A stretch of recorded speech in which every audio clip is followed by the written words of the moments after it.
For almost a decade, Pinky Chulo, who lives in Winnie Mandela informal settlement in Tembisa, has been fighting for land she already owns. Since 1994, I've been living here since 1994. We registered for stands which were released in Zone 10 called Extension 5 and 6 Twelopele. In 2007, we realized that we were not being allocated. We went to the Department of Housing to register a new stand and we were told we have a stand at 1433. When we got there in 2007, we found a man by the name of Daniel Tobejani. He told us that the stand is his and he bought it from somewhere. We then went to a lawyer. The lawyer wrote a letter asking to see Daniel. Daniel came with an affidavit and he told us he bought the stand from a man by the name of Moyo, who is a foreigner. Here is the affidavit. Like Chulo, Mr. Mukwena has been living in a shack for 23 years. He owns a title deed to a property on which he has never been able to build his house. Since from 1994. We've been living here since 1994. And now in April, they're celebrating 22 years in power, and we are celebrating 22 years in struggle. They signed that their house has been built, but here's the space. We don't know where their house they're talking about is.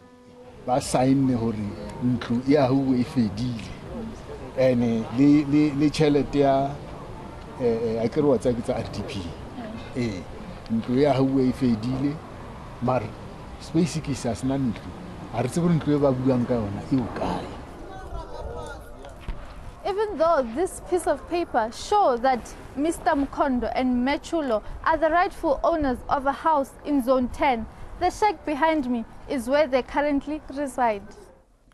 More than 1,500 individuals were registered for RDP houses in 1998. Now they are crying foul play over 11,000 stands given to people who did not come from this area. 1994. We arrived in 1994. We stayed here from 1997 to 2000. Two developments started and we went to register. According to the notice that was by the Madiba Drive Board, there was about 11,000 stands available. When there were no more stands, we were told to go home for December holidays and that they will give us our stand when we come back. Upon our return, when we were supposed to be given stands, however, there was no straight answer. It turned out the stands were being sold by leaders in the municipality. My house was released. My stand was approved in Twelopele, Extension 5 and 6. When I go there to check, someone lives there and the resident does not have a single document for the stand. People come from outside and buy stands. From outside,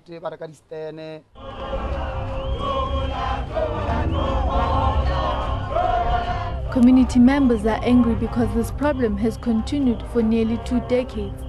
Now they've drawn up a memorandum to highlight their grievances. We are sick and tired of keep on complaining about same thing each and every year. Our message is clear. We demand the promises we have been promised before the election. You promised us a lot before national and local elections, such as a better life for all. But as we speak, some of us, we are still staying in shacks while others are in luxury houses or developed stand. The Special Investigating Unit has identified unqualified beneficiaries occupying RDP houses in Ashland Park in Tembisa. 30 of the illegal occupants have no records and the other 9 had subsidies. Others were previously overlooked as the Special Investigating Unit did not have the correct identity numbers. But now there is a total of 34 unqualified occupants in Ashland Park. The Housing and Human Settlement Department were given affidavits to adhere to the matter. The unit has also found the process of allocating houses which were not properly followed. The North Gauteng High Court has now been asked to intervene in a matter which will need wisdom of Solomon. The judge will need to balance the rights of a group who have unlawfully occupied land for up to 20 years and those who were allocated land but never took occupation. Anyone who is illegally occupying a house, we are going to serve a notice. We have approached the courts so that we receive a seamless legal process to rectify the situation. We had also taken other avenues of regularizing those that are actually approved but are in but have moved in the houses wrongly. Residents have expressed concern about the housing situation, which has affected their way of life. There is no need. I don't think it's necessary for me to apply for a house because my sibling has had Form C since 1976 till today. He hasn't been given a house. In January, the Constitutional Court judgment has criticized the Ekurhuleni municipality for the chaos which has resulted in the misplacement of multitudes of poor people. While neither reports find that the land was misallocated due to corruption, residents are adamant the Ekurhuleni department sold the properties illegally. In the beginning, we went to public protector when our people in Winnie Mandela, they're complaining about houses. They've been robbed houses by the Ekurhuleni officials and the ward councillors and the former ward committees. They took their houses and then they sold them to the foreigners and their families and their brothers. So now our Winnie Mandela, it still have an informal settlement, like if you see Zone 5, Zone 4, Zone 6, Zone 2 and Zone 12 and Jolopil. People are still staying in the shacks, but they have title deeds. They have all documents from housing, like HSS. But people who are owning their houses, they only have the affidavits.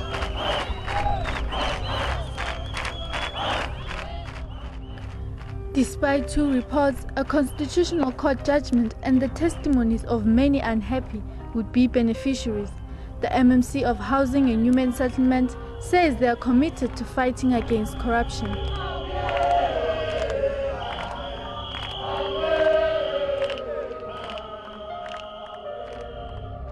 Just to bring cohesion and cohesiveness into the communities. But indeed, those who are not having the relevant documents to actually occupy a house given by us as government, we are certainly going to evict. Now all this community wants is for these promises to be delivered.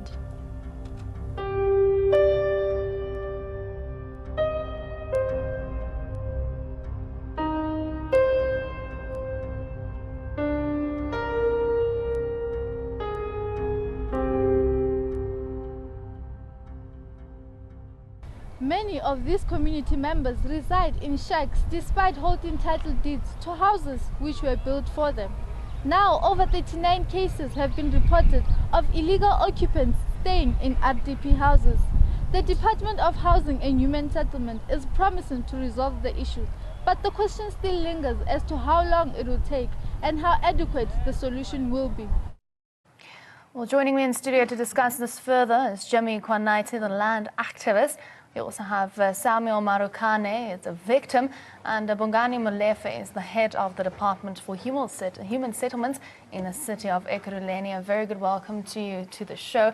Well, let's just start off first by me asking you, Samuel, now, what is your complaint you would like to highlight that is happening in the Winnie Mandela informal settlement? Yes, we have got a lot of problems in Mandela, especially our houses stand. We have been living there for more than 20 years. From 1997 to 2000, there was a development. Then after that, before there was there was a board that shows it's 11,000 stand that were going to place there. But after that, only about 6,000 to 7,000 people that are getting house. And other people, they say they're on the waiting list. How? Because of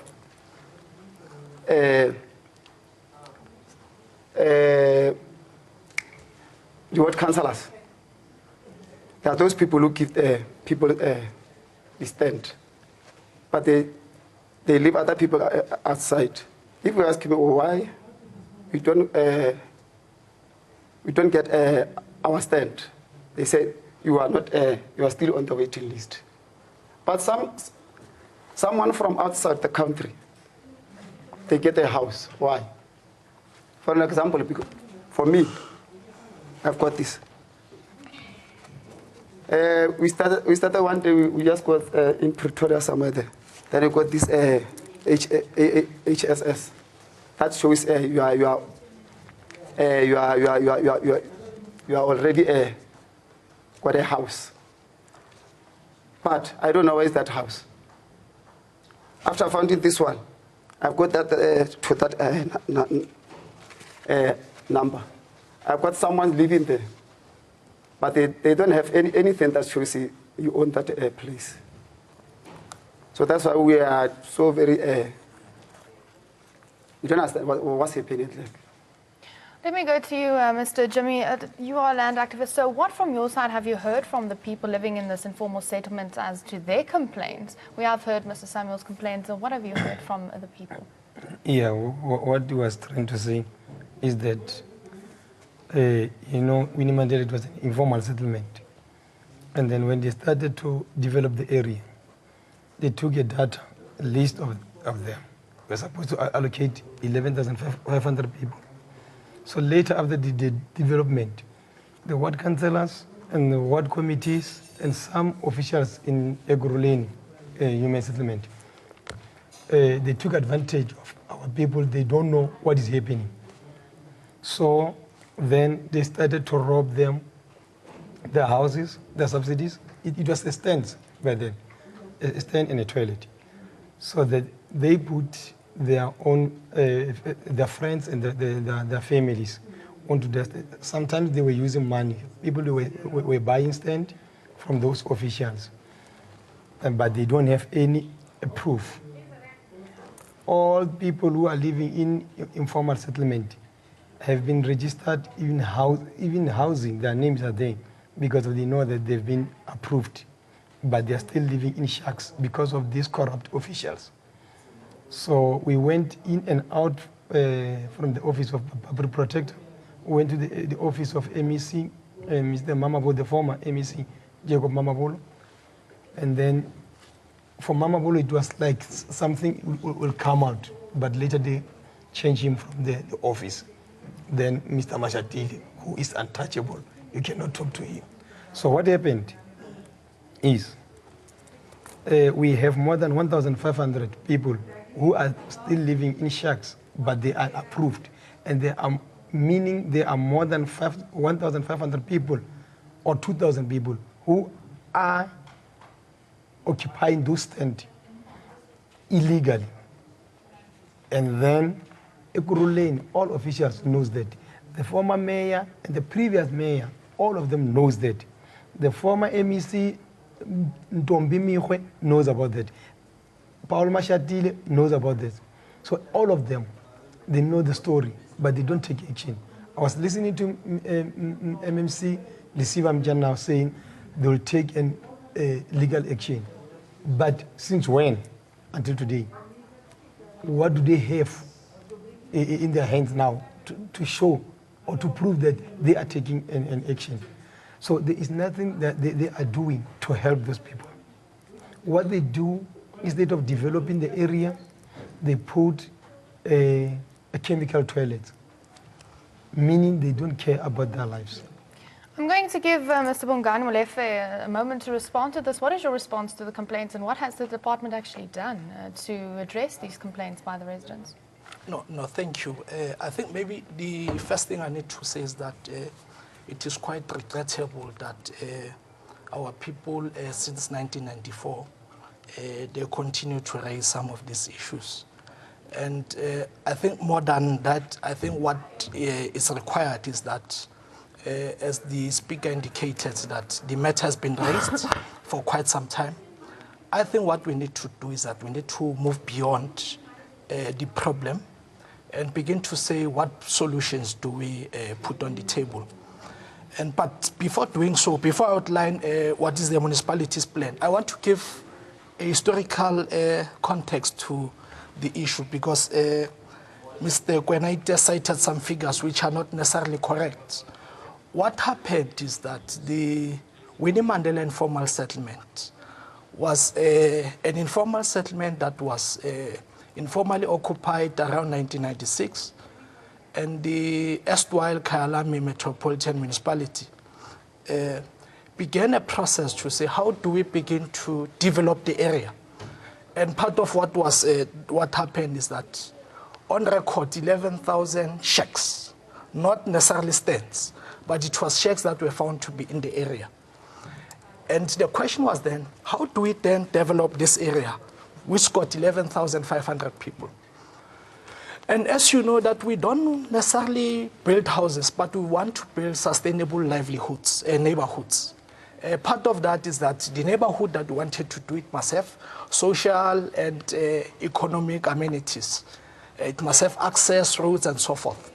So when the layout plan was drawn, it was found that only 8,450 stands from the 11,500 occupants, you could only accommodate 8,450 people, because you had to clear the way for roads, you had to provide for clinics, because you must have a self-sustaining neighborhood.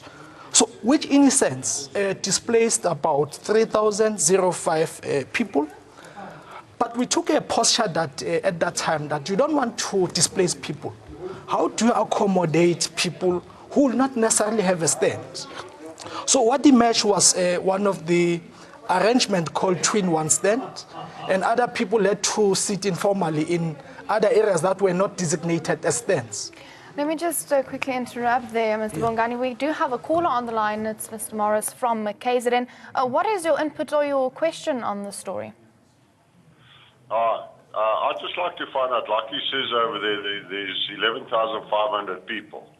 I mean, first of all, what they should be doing is having a look at how many of them are actual South Africans and that are actually born in the country over here, that were living over there. And I think those people need to get the stands first prior to anybody else. And I understand the development of the place, but I think they need to have a look at the water and the sanitation as well. Thank you very much. Thank you, Morris. They're from KwaZulu-Natal, phoning in on the phone line. Let's just say, Mr. Bongani, going back to you, said that the numbers aren't indeed correct, or they can be a bit off. But what is your response to what Mr. Morris has just said? No, he's correct. I think we have addressed that. As I've said, initially in 1996, we had 11,000, but a process did ensue to allocate rightful beneficiaries to the stands that could only accommodate 8,450. But in the process of that, which is the question that we are discussing now, other people couldn't be accommodated in the development. And the question is, what do we do about that? That should be the question that occupies our minds now. And what I want to suggest is the following. I want to suggest that the municipality, first of all, it's committed to resolve this historical and deep-seated problem. Perhaps the approach that we need to do, rather than us and them, we need to work together with the community structures on the ground and begin to have one common program, which will say, do we understand the scale of the problem? Because what has happened is that you have had in-migration to the area. As we speak, the area has grown exponentially.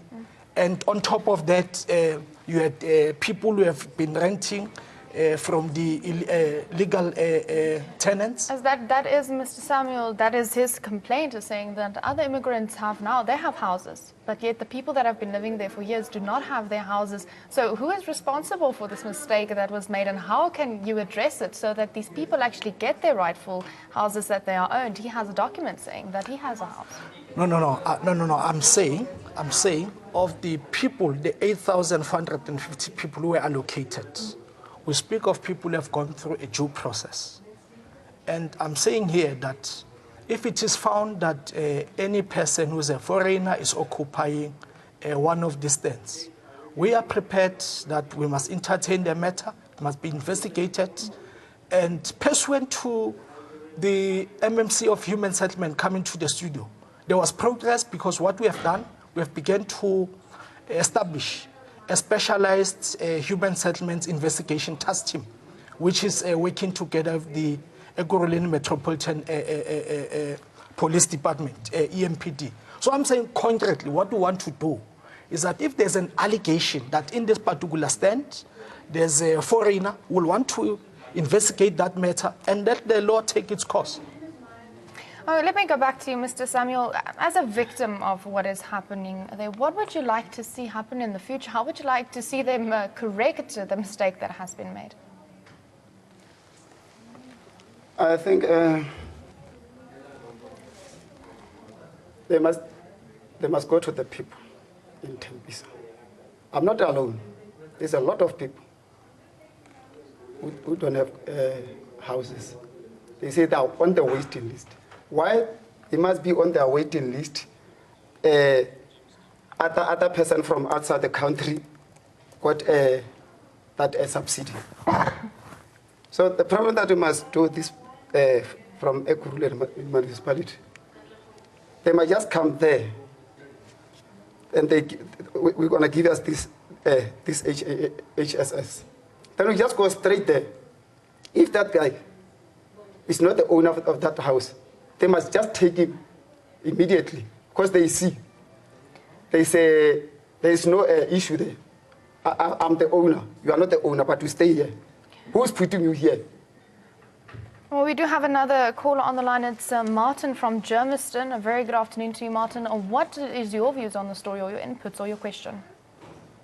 Good afternoon. How are you? I'm good, and yourself, sir?